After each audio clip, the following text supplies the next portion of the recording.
There was once a man living in the 1500s who was a self-claimed physician, self-claimed apothecary, self-claimed guy who was an expert of the sun, moon, and stars. His greatest self-claim, though, wasn't a job, it was a talent. Nostradamus' talent of predicting the future. Now, that wasn't an exaggeration. He could actually predict the future. Or could he? Let's begin at the beginning, way back in the dark and brutal days of the 1500s. Plagues were wiping out cities. The church was wiping out anyone who dared to do something extraordinary, and overall, it wasn't that terrific a time to be alive. And yet, living in the middle of all this brouhaha was a physician. He didn't have a medical degree to vouch for the title because he'd been practicing medicine after he'd been expelled from the University of Montpellier. But that didn't matter at all. This guy was also an apothecary, who was also an astrologer. His name was Michel De Nostradame, aka Nostradamus, and he wasn't about to go off without a story.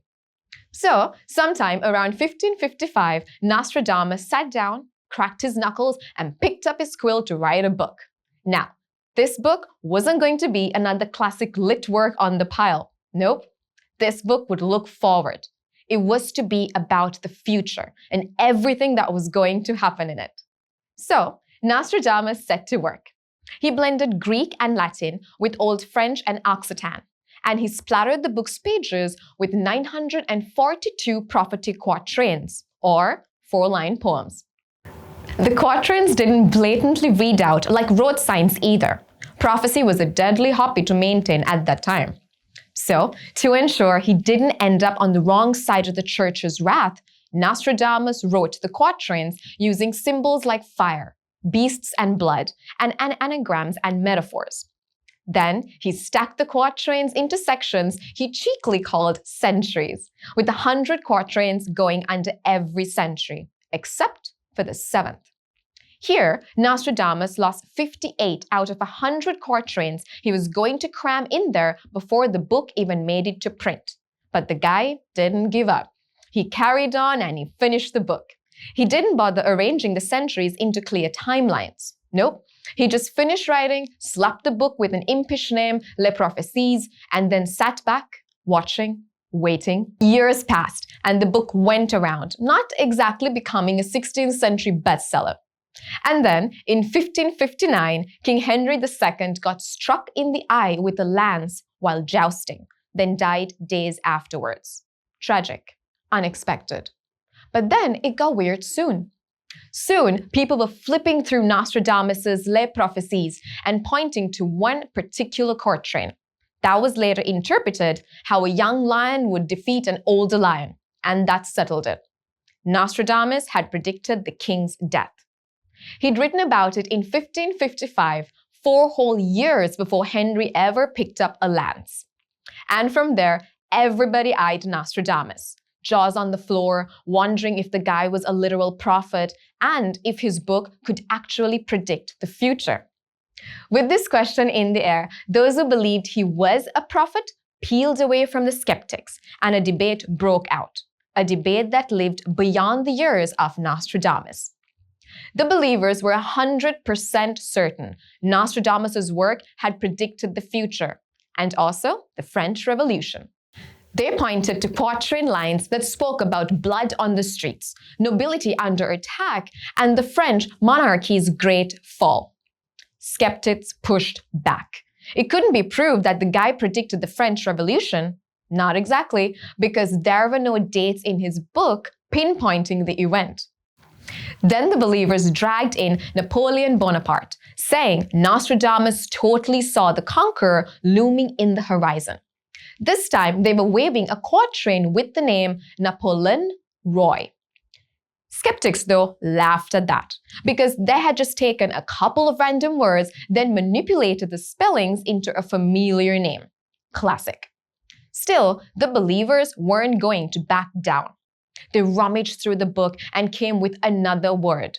Hister. Hister, they said, was definitely Adolf Hitler. Nostradamus had seen the guy turning up from a mile away.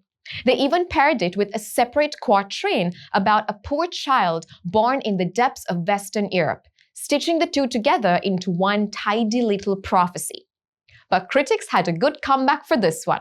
Hister was a historical name they used to call the Danube River. So there. And that poor child line came from an entirely different quatrain altogether, bolted onto the Hister line because they sounded good side by side. Oh, and Hitler wasn't even born poor. His father held a respectable job collecting customs duties. 0 predictions and 1 point for house skepticism. Then came the online believers, ready with quatrains that were sure were tied to September 11 attacks. That made skeptics sigh a little. They took that book, pointed to those quatrains about 9/11, and showed that they were a total fabrication. As it turned out, the so-called prophecy traced back to a Canadian college student who'd cooked up the lines himself back in 1997, years before the towers fell, just to show how easily vague wording could fool people into believing in prophecy. Somebody misunderstood his cautionary example for the real thing, slapped Nostradamus' name on it, and sent it flying around the internet. Besides, not a single original quatrain in Les Prophéties mentioned towering 21st century skyscrapers, or airplanes, or modern-day New York City. And just like that, the critics stuck to believing Nostradamus was no prophet.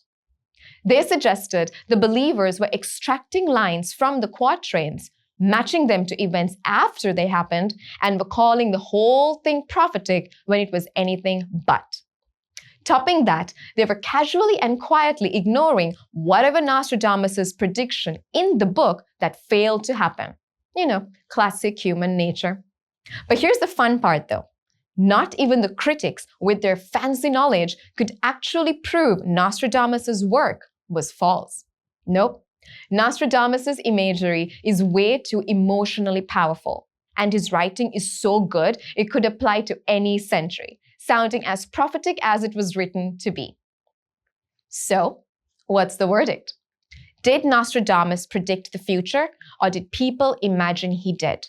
And that is a question only the great Nostradamus himself had the answers to.